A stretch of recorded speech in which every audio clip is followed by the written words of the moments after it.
ஐந்து கரத்தினை ஆனை முகத்தினை இந்த இளம்பிறை போலும் எயிற்றனை நந்தி மகந்தனை ஞான கொழுந்தினை புந்தியில் வைத்தடி போற்றுகின்றேனே. என்னை நன்றாக இறைவன் படைத்தனன் தன்னை நன்றாக தமிழ் செய்யுமாறு திருமூலர் அருளிய திருமந்திரம் எனும் வேத நூலில் உள்ள பாக்களை நாம் உறக்க சிந்தித்துக் கொண்டிருக்கிறோம். ஒரு வினா: திருமந்திரம் ஏன் படிக்க வேண்டும்? நீங்கள் இந்த மண்ணிலே வாழ்வது ஏன்? இந்த பிறப்பு ஏன்?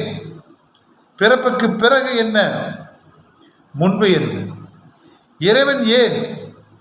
எல்லா வினாக்களுக்கும் விடை திருமந்திரத்தில் இருக்கு. அதனால்தான் இதை வேதத்தில் தமிழாக்கம் என்று அறிஞர்கள் சொல்வார்.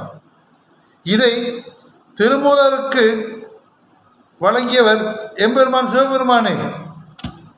அந்த வரிசையிலே ஒரு நிகழ்வை பார்ப்போம். திருமாலுக்கும் பிரம்மனுக்கும் யார் பெரியவர் என்ற வாதம் எழுந்தது. நான் யான் என்று வாதம் நடக்கின்ற பொழுது இருவருக்கும் நடுவிலே ஒளி பிழம்பாக ஒரு பெரும் சோதி எழுந்தது. விண்ணுக்கும் மண்ணுக்கும் ஈட்டி அளவிட முடியாத ஒரு சோதியாக இருந்தது.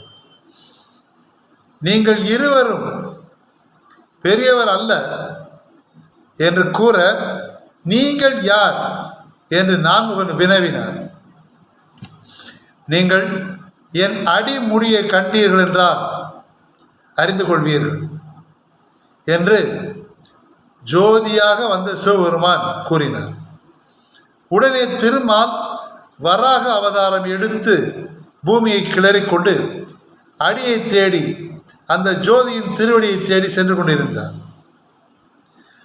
மலரான் மலரோ என்று அழைக்கப்படும் பிரம்மன் விண்ணிலே பாய்ந்தார். போய்கொண்டே இருக்கிறார், பறந்து கொண்டே இருக்கிறார். ஆண்டுகள் யுகங்களாகின்றன. அந்த முடியை, அந்த ஜோதியின் நுனியை காணவில்லை. அயர்ந்து விட்டார் நான்முகன். அப்பொழுது அங்கே தாளம்பூ வந்து கொண்டிருந்தது. நான் இந்த ஜோதியின் திருமுடியை கண்டுவிட்டேன் என்று நீ வந்து சாட்சி சொல் என்று நான்முகன் தாளம்பூவை வேண்ட, தாளம்பூ சரி என்று சொன்னது. அதன்படியே இருவரும் வந்து திருமுடியை பார்த்து விட்டோம். நான்முகன் பார்த்தார் என்று அதனால் தாளம்பூ போய் பகன்றது. அதனால்தான் இன்று வரை சிவன் கோயிலில் நாம் தாளம்பூ பயன்படுத்துவதில்லை. இப்போ இந்த பாட்டு உங்களுக்கு புரியும். மண் அளந்தான் மலரோன் முதல் தேவர்கள் எண் அளந்து இன்னும் நினைக்கிறார் ஈசனை. முழுவதுமாக ஈசன் உருவம் தெரிந்தால் அல்லவா நினைக்க முடியும்? தேடிக்கொண்டிருக்கிறார்கள். விண் அளந்தான் தன்னை மேல் அளந்தார் இல்லை. விண்ணுக்கும் அப்பால் அந்த ஜோதி நீந்தது. அதை கண்டவர் இல்லை. கண்ணளந்து எங்கும் கடந்தின்றானே. கண்ணு கெட்டும் தூரம் என்று கூறுகிறோம் அல்லவா? அதையும் கடந்து இருப்பவரே சிவபெருமான். இதை வேறு ஒரு இடத்தில் திருமூலர் குறிப்பிடுவார். கண்டவர் விண்டதில்லை, விண்டவர் கண்டதில்லை. எம்பெருமானின் பெருமைகளுள் சிலவற்றை புரிந்து கொண்டவர்கள் வெறு சிலர். அவ்வாறு விண்டதை அவர்கள் வெளியே சொல்வதில்லை. பார்த்தவர்கள் பகர முடியாது, அதற்கு மொழி இல்லை. சிவானுபவம் சிவபோகம் ஆகியற்றை அனுபவம் என்றுதான் கொள்ள முடியுமே ஒழிய அது அறிவு என்று கிடையாது.